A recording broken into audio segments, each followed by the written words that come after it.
बहुत सारी कथाएं हैं, बहुत सारे प्रसंग हैं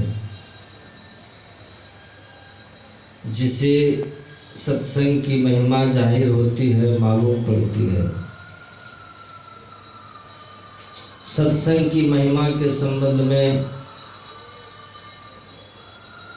संतों ने बताया। तुलसीदास जी महाराज कहते हैं, एक घड़ी आधी घड़ी आधी में पुनि आध, तुलसी संगति साधु के हरे कोटि अपराध। अब देखिए, एक घड़ी कितने मिनट की होती है?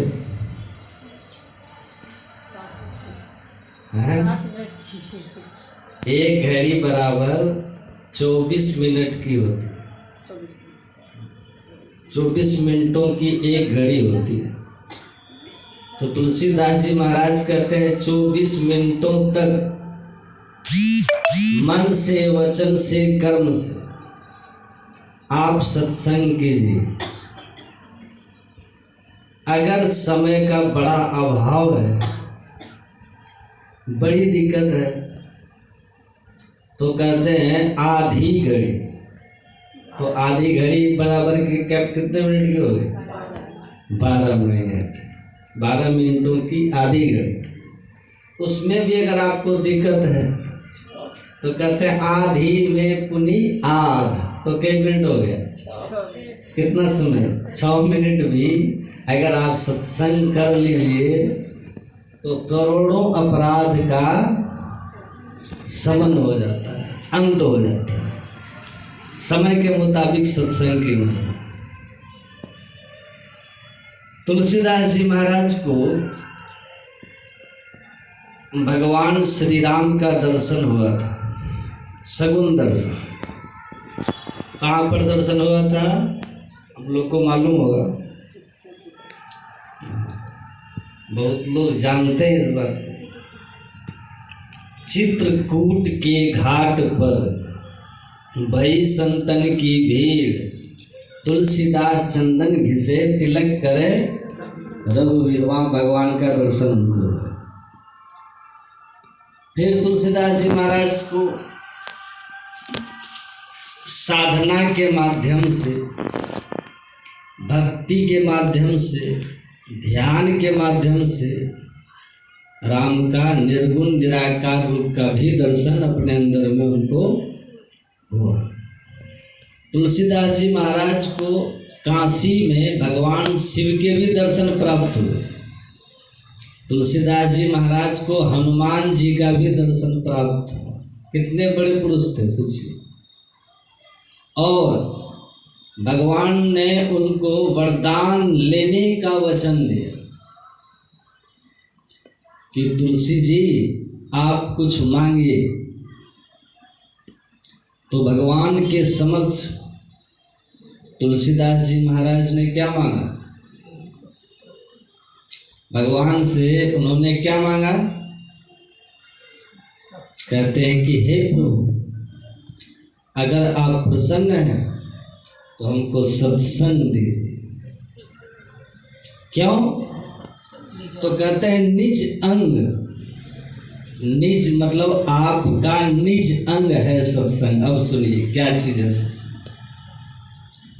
अंग मतलब शरीर।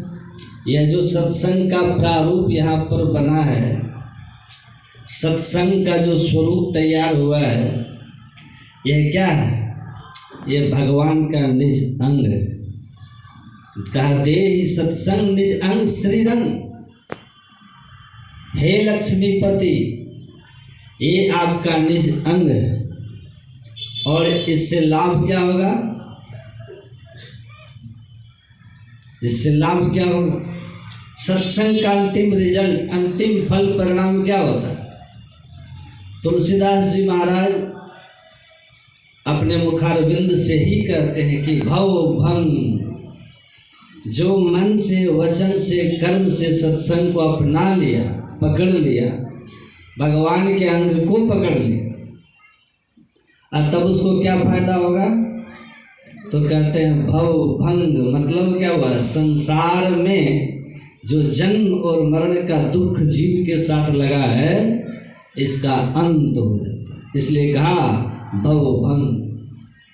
कारण शरण सो कहारी, जो सत्संग की शरण में चला आता है उनके सारे शोकों का भी हरण हो जाता है। कितनी बड़ी चीज है।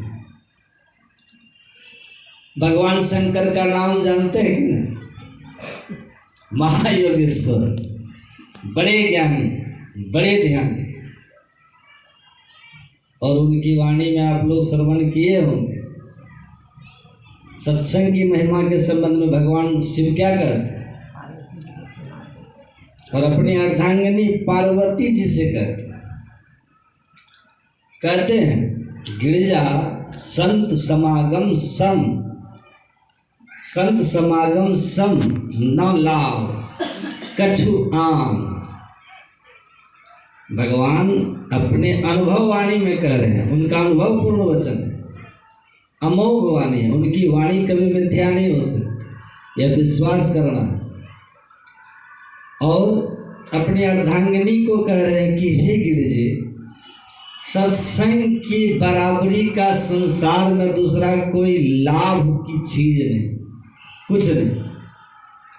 इसलिए उन्होंने कहा गिरिजा संत समागम समन लाभ कछु आन, दूसरा नहीं। बिनु हरि कृपा न हो, जब तक ईश्वर की कृपा जीव के ऊपर नहीं होती है तब तक जीव को सत्संग की प्राप्ति नहीं होती है। साधारण चीज नहीं। तुलसीदास जी महाराज की वाणी में ही लिखा है, उन्होंने कहा सब ही सुलभ सब दिन सब देशा, सेवत सादर समन कलेसा। सब दिन कर सकते, ये नहीं कि